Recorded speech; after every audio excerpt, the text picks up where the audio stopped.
ओम नमः शिवाय। हेलो दोस्तों, आज की वीडियो में बताऊंगा जल झूलनी एकादशी, परिवर्तनी एकादशी या ढोल ग्यारस कब है। भाद्र माह भादों की शुक्ल पक्ष की एकादशी तिथि को परिवर्तनी एकादशी के नाम से जाना जाता है। इस दिन एकादशी को और भी कई नामों से भी जाना जाता है, जैसे जल झूलनी एकादशी, वामन एकादशी, पदा एकादशी, जयंती एकादशी और ढोल ग्यारस।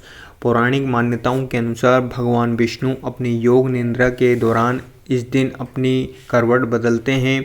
इस कारण से इसे परिवर्तनी एकादशी कहा जाता है। जल झूलनी एकादशी कब है, ये जानने से पहले अब तक अपने चैनल को सब्सक्राइब नहीं किया तो सब्सक्राइब कर लीजिए और बेल आइकन के बटन को दबाना ना भूलें। चलिए वीडियो स्टार्ट करते हैं। जल झूलनी एकादशी कब है। इस वर्ष जल झूलनी एकादशी व्रत 25 सितंबर 2023 सोमवार के दिन किया जाएगा और जल झूलनी एकादशी व्रत वैष्णव 26 सितंबर 2023 मंगलवार दिन किया जाएगा। परिवर्तनी एकादशी का महत्व। हिंदू धर्म शास्त्रों के अनुसार जल झूलनी एकादशी का व्रत बहुत ही उत्तम व्रतों में माना जाता है। ऐसा कहा जाता है कि इस दिन का व्रत करने से जातक को वाजपेयी यज्ञ के बराबर पुण्य फल प्राप्त होता है। जल झूलनी एकादशी का व्रत करने से मनुष्य के जीवन के सभी संकट दूर हो जाते हैं और कष्टों का नाश होता है। समाज में मान प्रतिष्ठा बढ़ती है, धन्य दान की कोई कमी नहीं होती और जीवन के सभी सुखों का आनंद लेकर अंत में मोक्ष को प्राप्त होता है। इस एकादशी का एक नाम पदा एकादशी भी है। पौराणिक कथानुसार इस दिन देवताओं ने स्वर्ग पर अपना पुनः अधिकार प्राप्त करने के लिए माँ लक्ष्मी की आराधना की थी। इसीलिए इस दिन माँ लक्ष्मी की विशेष पूजा करने से माँ लक्ष्मी प्रसन्न होती है और साधक को मनवांछित फल प्रदान करती है। साथ ही साधक को उनकी कृपा से अतुल्य वैभव की प्राप्ति होती है। इस एकादशी पर भगवान विष्णु के 52 अवतार की पूजा करने का विधान है। इस दिन भगवान के 52 अवतार की पूजा करने से जातक के सभी पापों का नाश हो जाता है और उसको वैकुंठ की प्राप्ति होती है। धर्मशास्त्रों के अनुसार जल झूलनी एकादशी के ही दिन भगवान विष्णु के अवतार श्री कृष्ण का सूरज पूजा जलवा पूजन किया गया था। इस प्रकार उसके जन्म के बाद ये उनका पहला धार्मिक संस्कार था। ये भी कहा जाता है कि इस एकादशी का व्रत करने से ही जन्माष्टमी का व्रत पूर्ण होता है। जो भी जन्माष्टमी का व्रत करता है उसे जल झूलनी एकादशी का व्रत अवश्य करना चाहिए, तभी उसका जन्माष्टमी का व्रत पूर्ण होता है। इस दिन श्री कृष्ण की विशेष पूजा किए जाने का भी विधान है। इस एकादशी का एक नाम ढोल ग्यारस भी है।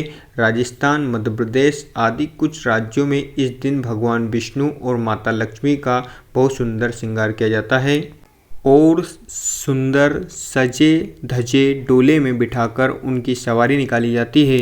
हिंदू मान्यताओं के अनुसार इस एकादशी का व्रत विधि विधान और पूर्ण श्रद्धा भक्ति से करने वाले मनुष्य को मोक्ष की प्राप्ति होती है। एक कथा के अनुसार भगवान श्री कृष्ण ने इस एकादशी के व्रत के महत्व के विषय में धर्मराज युधिष्ठिर को बताते हुए कहा था कि जो भक्त इस एकादशी का व्रत करता है और पूजन में भगवान विष्णु को कमल का पुष्प अर्पित करता है, उसे अंत समय में प्रभु की प्राप्ति होती है, उसे उनका सानिध्य प्राप्त होता है। इस एकादशी का व्रत और पूजन करने से भक्त को त्रिदेव एवं त्रिलोक पूजन के समान पुण्य मिलता है। जल झूलनी एकादशी व्रत एवं पूजन विधि।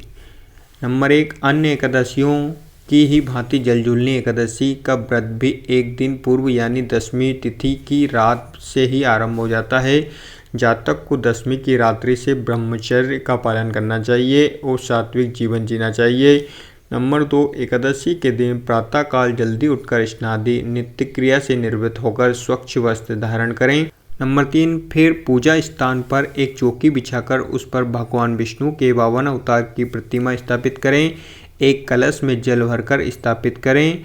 पूजा की थाली लगाएं, उसमें रोली, मौली, अक्षत, फल, फूलमाला, कमल के फूल, दूध, दही, घी, शहद, इत्र, चंदन, तुलसी, जनेऊ आदि रखें। नंबर 4, भगवान को मिठाई का भोग लगाएं। नंबर 5, फिर भगवान विष्णु के 52 अवतार की कहानी कहें या सुने और फिर भगवान विष्णु सहस्त्र नाम का पाठ करें। नंबर 6, इस दिन माँ लक्ष्मी का विशेष पूजन का भी विधान है। विधि विधान से माँ लक्ष्मी की षोडशोपचार पूजन करें और भोग लगाएं। फिर लक्ष्मी अष्टोत्तर स्तोत्र का पाठ करें। ऐसा करने से माँ लक्ष्मी शीघ्र प्रसन्न होती है और अपने भक्त को अकल्पनीय धन वैभव प्रदान करती है। नंबर 7, इस एकादशी के व्रत में साधक को भोजन में अन्न ग्रहण नहीं करना चाहिए, सिर्फ दिन में एक बार फलाहार ही करना चाहिए। नंबर 8, भगवान के पंचामृत के छींटे अपने एवं अपने परिवार के सदस्यों पर लगाकर सबके साथ पंचामृत को ग्रहण करें। नंबर 9, व्रत की रात्रि को जागरण का आयोजन करें, भजन कीर्तन में समय बिताएं। सोते समय भी भगवान वामन की स्थापित की हुई मूर्ति के पास ही निद्रा लें। नंबर 10, तत्पश्चात अगले दिन यानी द्वादशी को ब्राह्मणों को भोजन कराएं और दक्षिणा देकर उन्हें संतुष्ट करें। जल झूलनी एकादशी पर क्या दान करना चाहिए?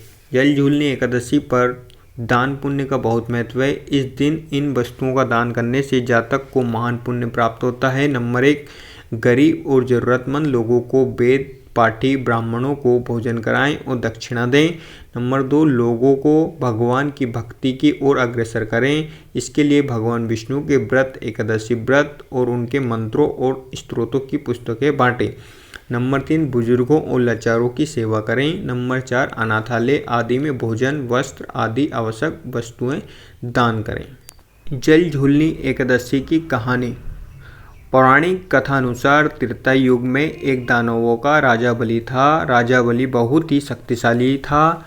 उसने अपनी शक्तियों के बल पर तीनों लोगों को अपने अधिकार में कर लिया था। उसने देवताओं को भी स्वर्ग से निष्कासित कर दिया था। तब सभी देवता भगवान विष्णु की शरण में गए और उनसे सहायता मांगी।